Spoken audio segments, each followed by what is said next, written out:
ಅಗಲಿದ ಶಿಕ್ಷಕನ ಪ್ರತಿಮೆ ಮಾಡಿದ ಶಿಷ್ಯಂದಿರು.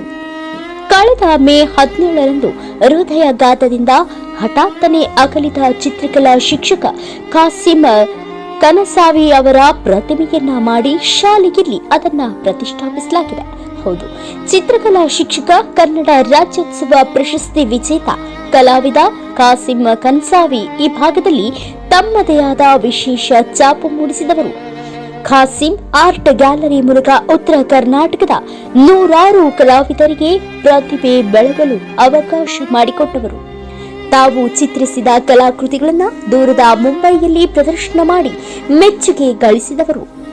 ಇತರ ಮೂವರು ಮಿತ್ರರ ಜೊತೆ ಸೇರಿ ಐತಿಹಾಸಿಕ ಸ್ಥಳ ಹಂಪಿಯಲ್ಲಿ ಕಲಾಗ್ರಾಮ ನಿರ್ಮಿಸಿ ಚಿತ್ರನಟ ಶಂಕರ್ ನಾಗ್ರಂತೆ ಕನಸು ಕಂಡವರು.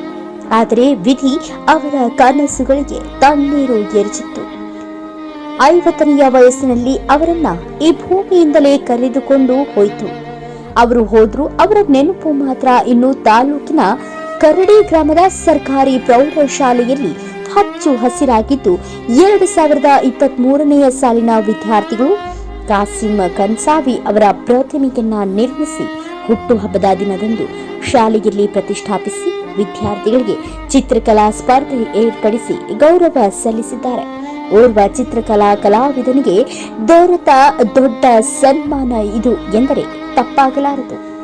ಬ್ಯೂರೋ ರಿಪೋರ್ಟ್, ದಾವಲ್ ಶೇಡಂ, ಭಾರತ ವೈಭವ news, Ilkal. Thanks for watching. Read, discuss and debate with editor Dr. Yan Prashant Rao. Wanted reporters in print, digital and visual media for Bharat Vaibhav Daily Newspaper, BV News 5 Channel and BV Fast Web News from all the talukas of Karnataka, Goa and Maharashtra. If interested, send your resume to 9019229369.